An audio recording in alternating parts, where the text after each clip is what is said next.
আজ আমরা অ্যালগোরিদম সম্পর্কে পড়ব। মানে প্রোগ্রামিং পড়তে গেলে প্রথমেই আমাদের একটু অ্যালগোরিদম সম্পর্কে জানা উচিত।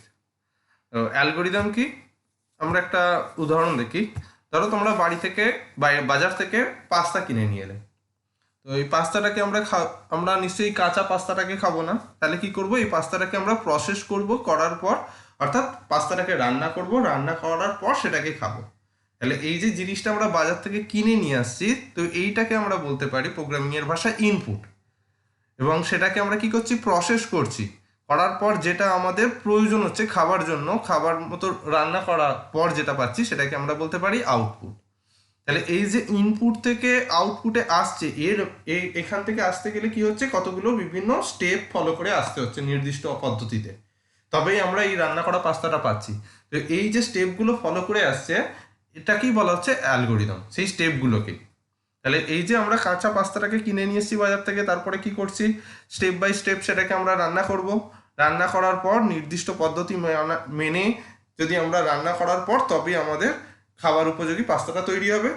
তাহলে এই একটা র ফ্যাক্ট বা র মেটেরিয়াল বা ইনপুট, তা থেকে আউটপুটে আসতে গেলে যে পদ্ধতি অবলম্বন বা যে পথ দিয়ে আসতে হয় সেইটাকেই বলা হচ্ছে অ্যালগোরিদম। তাহলে অ্যালগোরিদম আমরা কাকে বলতে পারি? অ্যালগোরিদম হচ্ছে is a sequence of precise and unambiguous instruction design in such a way that if they are executed in the specified sequence the desired result is obtained within a finite number of steps। তার মানে আমরা কোনো একটা input থেকে কোনো একটা প্রবলেমের solution করতে চাইছি, তাহলে এই সলিউশনটা পাওয়ার জন্য আমাদের কিছু নির্দিষ্ট সেট অফ ইনস্ট্রাকশন ফলো করতে হয়। সেই সেট অফ ইনস্ট্রাকশনটা যদি ফলো করি তাহলে আমরা আমাদের ডিজায়ার রেজাল্ট বা আউটপুটটা পাবো। এই যে সেট অফ ইনস্ট্রাকশন, সেটাকেই বলা হচ্ছে অ্যালগোরিদম। অ্যালগোরিদমের ক্যারেক্টারিস্টিক্স কি না, অ্যালগোরিদমের কিছু ইনপুট থাকবে, অ্যালগোরিদম থেকে আমরা কিছু আউটপুট পাবো। অ্যালগোরিদমটা ডিফাইনাইটনেস হতে হবে, ফাইনাইটনেস হতে হবে, আর এফেক্টিভনেস হতে হবে। তো এখানে ইনপুট মানে হচ্ছে কি না, আমরা যে র ফ্যাক্টটাকে নিয়ে কাজ করবো অ্যালগোরিদমে, সেটা কি বলা হচ্ছে ইনপুট। তো প্রত্যেকটা অ্যালগোরিদমেরই কিছু ইনপুট থাকে যেটাকে নিয়ে আমরা কাজ করে থাকি, যেটাকে র ডেটা বা ডেটা বলা হয়ে থাকে। যেমন এখানে আমরা বললাম বাজার থেকে কিনে আনা পাস্তা হতে পারে, একটা কাদার ডালা হতে পারে, একটা নাম্বার 4 এটা হতে পারে। তাহলে এইগুলো হচ্ছে ইনপুট। এবার কি করছি, এই ইনপুটটাকে প্রসেস করার পর আমরা যে রেজাল্ট পাচ্ছি, এক বা একাধিক রেজাল্ট পেতে পারি, তাহলে সেটাকেই বলা হচ্ছে আউটপুট। যেমন কাঁচা পাস্তাটাকে রান্না করার পর যে পাস্তাটা যেটা আমরা খেতে পারি খাবার উপযোগী, মাটিটা থেকে আমরা ইট পেতে পারি। আর ওই যে 4 নাম্বারটা ইনপুট ধরেছিলাম, ধরা যাক ওটা ছিল হয়তো একটা কোনো বর্গক্ষেত্রের বাহুর দৈর্ঘ্য, তাহলে সেখান থেকে আমরা ক্ষেত্রফল পেতে পারি। তাহলে এই যে ক্যালকুলেশন করে পেলাম, তাহলে এটা হচ্ছে আউটপুট। তো এই ইনপুট থেকে আউটপুট আসতে গেলে যে পদ্ধতিগুলো ধাপগুলো মেনে চলতে হয়, সেখানে আমাকে কি কি থাকতে হয় দেখো, ডেফিনাইটনেস।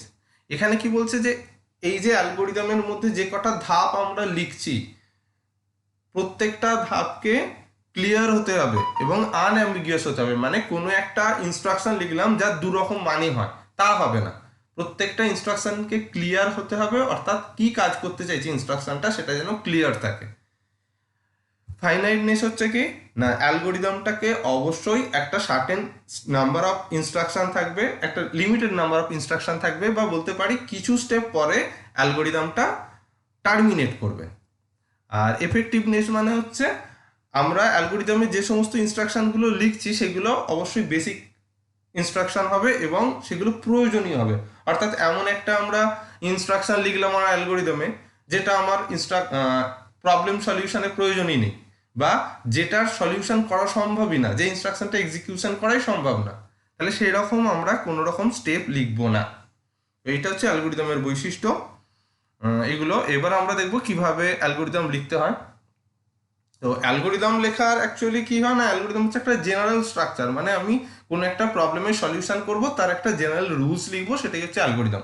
এখানে কিন্তু সবসময় যে স্পেসিফিক রুলস কিন্তু কিছু নেই, কিছু জিনিস আমাদের মাথায় রেখে মেনটেন করে করতে হয়। তো আমি দুরকমভাবে করে দেখাচ্ছি, এটা আরও চেঞ্জ করে লেখা যায়। যেমন প্রথমেই একটা অ্যালগোরিদম দেখাচ্ছে to calculate the area of A square, অর্থাৎ একটা বর্গক্ষেত্রের ক্ষেত্রফল কিভাবে বার করব। তো তাহলে আমাদের কি লাগবে না আমার তার বাহুর দৈর্ঘ্য লাগবে, তারপর তাকে ক্যালকুলেট করব। তো সেগুলো আমরা কি করতে পারি, স্টেপ 1 স্টেপ 2 করে লিখতে পারি। তাহলে প্রথম স্টেপে আমরা লিখলাম ইনপুট সাইড, তারপরে কি করব, সেটাকে এরিয়া ক্যালকুলেট করে এরিয়ার মধ্যে রাখবো। তাহলে এরিয়া সমান সাইড স্টার মানে হচ্ছে মাল্টিপ্লিকেশন করা। আর এইবার আমার এরিয়াটা বেরিয়ে গেল, এরিয়াটাকে প্রিন্ট করে দিলাম, তাহলে শেষ হয়ে গেল। তাহলে এখানে আমি স্টপ লিখে দিতে পারি।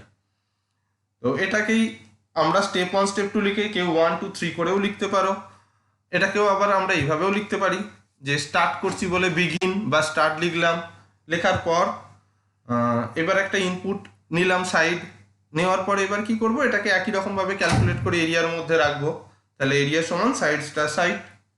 এইবার এই এরিয়াটাকে প্রিন্ট করব, তাহলে আমরা প্রিন্ট করে দিলাম প্রিন্ট এরিয়া, তারপরে স্টপ করে দিলাম বা এন্ড করলাম। তো এইভাবেও লেখা যেতে পারে, কেউ চাইলে অন্যরকম ভাবেও লিখতে পারে, এই আর কি। তো অ্যালগোরিদম লেখা খুবই সহজ, কিন্তু আমাদের কিছু ওর যে ক্যারেক্টারিস্টিক সেগুলোকে মাথায় রেখে লিখতে হবে।